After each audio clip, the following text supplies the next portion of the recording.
felt their privacy was affected by things they can be recorded by, whether it's a license plate reader, video cameras, loyalty cards, the whole gamut, to include IoT devices.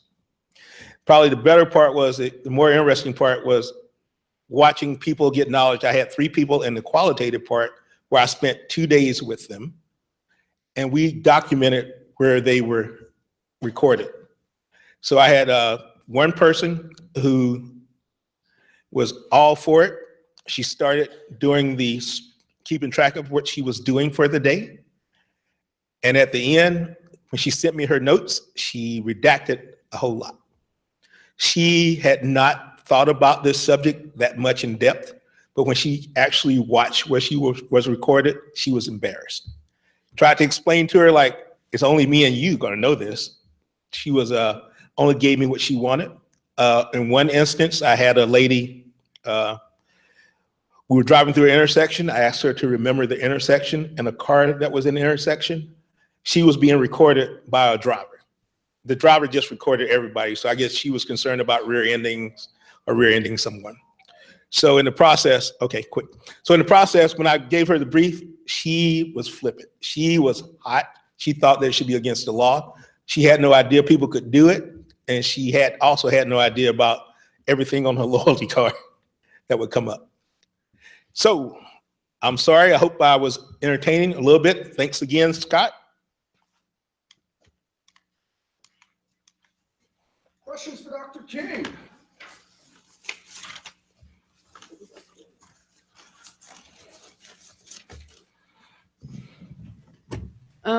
You were talking about the authorized users for the Air Force, the monitoring of the systems, that the legality of it didn't allow you to do anybody that had authorized Yes, ma'am. access.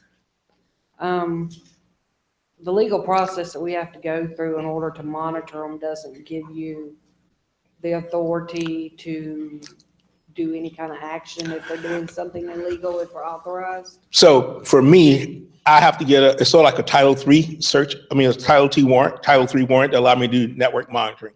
So for me to do it in my law enforcement authorities, I have to be able to, I can't use the computer trespasser exemption if you were a authorized user that escalated their privileges to do something bad. However, if your organization is monitoring people already and have the traffic, that could be provided to me. I just couldn't tell you to go monitor that traffic.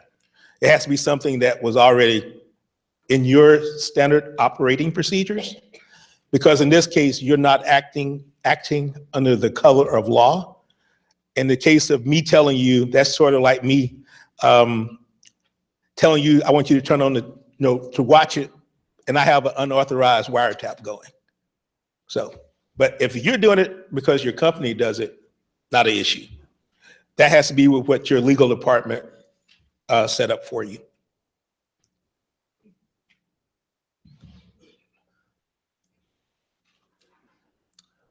Hello, Dr. King. Yes, sir.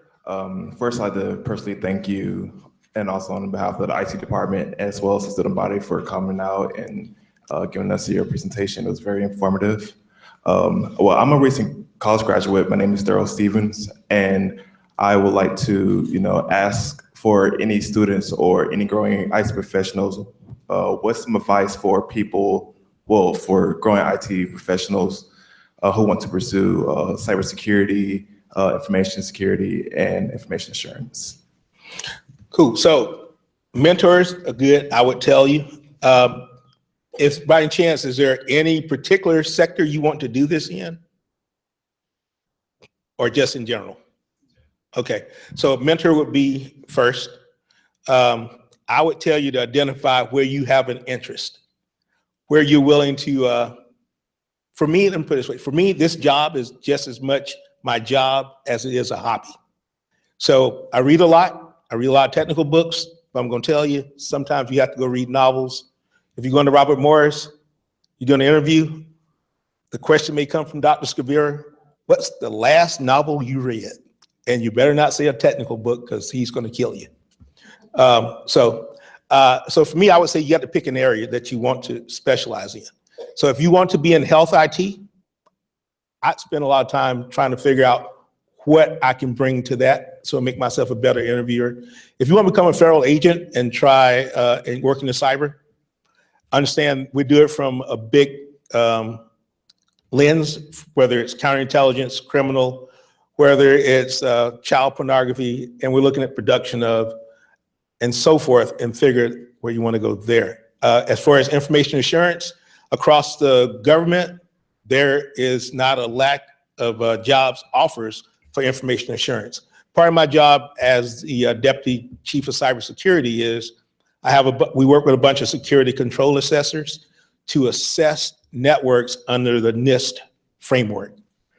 And you're talking, there are a number of controls, how a system gets classified from dealing with confidentiality, integrity, and the availability of data, whether it's high, medium, or low for each one of those sections.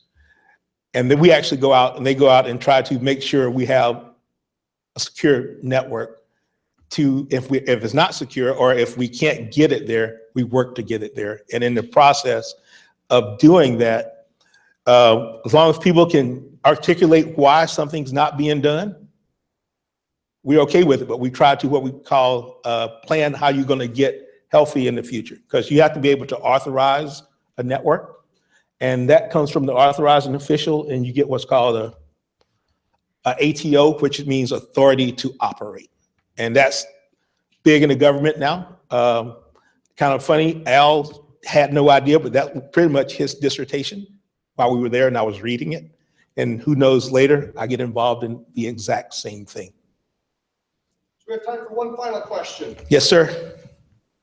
You just mentioned that you had done a lot of reading in this field. I was wondering if you could choose one suggested book, technical or novel, whichever you choose. Tell me which area. The specific area you're in right now, especially dealing Oh, with come on, where I'm doing now? Oh, wow. cybercrime and all, or Okay. privacy, either or. So if you were going to understand the NIST framework, I would tell you could start, I'll have to give you the NIST pamphlet number, but to start with it, and we're talking that from the point of view of certifying networks based upon the kind of information they have and the confidentiality, integrity, and availability. If you're looking for forensics, there are a couple of good books out there. I would have to give them to you. I can't think of them off the top of my head, but some of them are being used in schools today to teach. As far as if you're looking to understand malware, I would tell you any malware book would work. The Malware Bible would be good. I've used it quite often. And I would tell you, I have yet to fully read a very thick technical manual. If you go to my shelf at home, what you'll see is a number of yellow stickies, dog-eared pages pertaining to this chapter or the pages I need to solve a problem. You know, because if I read them all, I would be reading for days. And sometimes I do look for books on tape, books on CD, so I can play them in the car while I'm driving to work in DC. All right, thank you very much. Thank you. Well, thank you for that excellent talk to finish our conference today. But while you're accepting this award, I noticed you didn't give us the answer about Area 51. Oh, no. Ladies and gentlemen, it does conclude our conference, and I think this was a great talk to bring us full circle. So today we had an opportunity to talk a little bit about the theory, a little bit about different practitioners' views on cybersecurity. We looked at terrorism, and we finish off looking at the law enforcement area. I hope you will agree that that is a good overview of the cybersecurity arena. But in fact, it is an overview.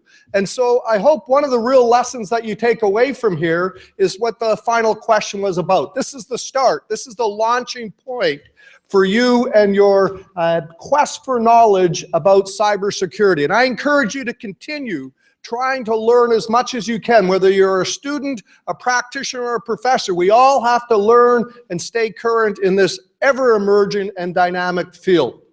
I'd like to thank personally Dr. Scott Spangler for putting together an absolutely outstanding conference. And as I mentioned at the beginning, a conference like this doesn't come together even with a brilliant leader like this. We have a whole team of folks. So all of you that were involved in it, please come on in and stand up so you can be acknowledged. Thank you so much, everybody. And so with that, that formally closes the conference. You've had an opportunity to meet a lot of people today. I encourage you to stay connected with them. Good luck, and we'll see you back here next year. Thank you.